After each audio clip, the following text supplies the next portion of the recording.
Instead of telling you what I think you should be doing or how you could be better, or I thought, well, let me just speak from the heart, speak from my gut, and really not have anything prepared, but just tell you what's worked for me.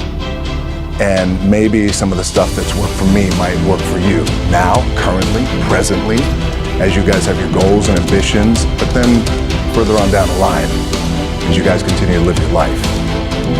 This idea and this notion that you can be anything you want, you can accomplish anything you want, right? We hear that. You've heard that from the time you were little boys. You hear that now. You're already incredibly accomplished. You guys know that. The thing that has worked for me is to remember the hard times. So, and I'm sure you guys all have your processes, and again, I'm going to tell you what worked for me. So before a big movie comes out, before, back in the days when I was wrestling with WWE, a WrestleMania match, anything big that would happen, I would always take a moment and I'd just remind myself, all right, I was evicted when I was 14. We were kicked off the island. We couldn't live in Hawaii. Had no place to live. A lot of shit happened then when I moved to Nashville. I was arrested multiple times by the time I was 16 years old.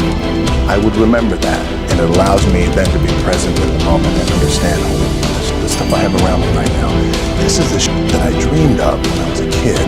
I am here. I played for University of Miami, played great teams. Warren Sapp, Ray Lewis, they were my teammates. They were balling. Warren Sapp was playing tight end at that time. I was starting defensive tackle. Yeah, they moved him over to D-line. And he looked at me, he's like, yo, dude, I'm gonna take your spot. I said, you ain't taking my spot. He said, I'm gonna take your spot. I said, no, you ain't. We battled, and he took my spot.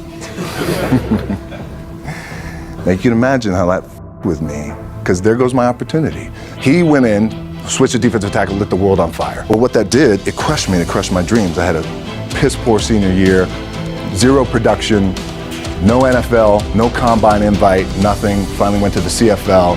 Calgary Stampeders, making $250 a week Canadian. I had to send that home to my wife at that time. Had no money. So I remember that. I got cut from Canada. My dad, in his pickup truck, came down 4 o'clock in the morning, picked me up in Miami from Tampa. We lived in a little apartment in Tampa. He drove down in his little pickup truck to Miami to get me when I was cut from the CFL. And I thought, well, I leave home like you guys left home. I'm ready to tackle the world, to get after it, achieve my dreams and goals. Crushed by 22, 23 years old. Now I got to move back in with my mom and dad. I played on great teams, though. Wait a second, this is not supposed to be my future. I'm supposed to be in the NFL right now. I'm supposed to be making a lot of coin and buying my parents, buying me, taking care of my wife, but it never happened. So I pulled out my wallet. I thought, well, let me see how much money I had. I opened it up. I had a 5, a 1, and change. Well, at least I rounded up to $7. But I thought, God, ain't this a bitch? I got $7 in my pocket. Where the f do I go now? What do I do? I can't go back to CFL. The point comes where you hear that voice, the big run's over. I'm like, you're done, right? So I heard that voice. So as Coach was saying, man, I hold on to that. I'm telling you, my back is up against this mother. We laugh, we joke, we have a good time, but my back is still up against this mother. I do not forget it.